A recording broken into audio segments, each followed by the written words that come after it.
पाकिस्तान को इस वक्त मुआशी और दीगर चैलेंजेस का सामना है, ये कहना है वज़ीर आला पंजाब का। पीटीआई हुकूमत ने मईशत के बारे में गलत फैसले किए, साबिक गलतियों को दुरुस्त करके आगे बढ़ना है। इज्तिमाई फैसलों से मईशत को मजबूत बनाना होगा, ये कहना है हमजा शहबाज का। हमजा शहबाज ने कहा कि पाकिस्तान को इस वक्त मुआशी और दीगर चैलेंजेस का सामना है। इसी पर बात करेंगे। नुमाइंदा दुनिया न्यूज़ लियाकत अंसारी हमारे साथ मौजूद हैं। जी लियाकत अंसारी।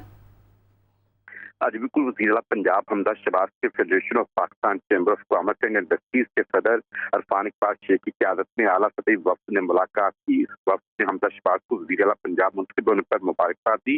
इस मौका पर हमजा शहबाज का कहना था कि पाकिस्तान को इस वक्त मुआशी और दीगर चैलेंजेस का सामना है। हम सब ने मिलकर मुशावरत के साथ पाकिस्तान को मुआशी मुश्किलात से निकालना है।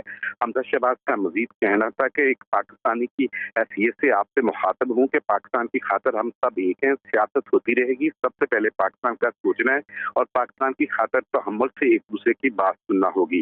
वज़ीर आला पंजाब हमजा शहबाज ने कहा कि इज्तिमाई फैसलों से मईशत को मजबूत बनाना होगा, हमें चैलेंजेस को मौके में तब्दील करना है, साबिक गलतियों को दुरुस्त करके आगे बढ़ना है। और साबिक हुकूमत ने आते ही मईशत के बारे में गलत फैसले किए। 6 माह तक यही फैसला ना उनसे हो सका कि IMF के पास जाना है कि नहीं। हमजा शहबाज ने कहा कि फैसलों में ताखीर के बायस जो है वो रुपए की कदर में 40% जो है वो गिरी और पाकिस्तान की 74 साल तारीख में इतना कर्जा किसी ने नहीं लिया जितना गुज़श्ता हुकूमत ने लिया। जी लियाकत अंसारी, बहुत शुक्रिया, आपने तफसीलन अपडेट किया।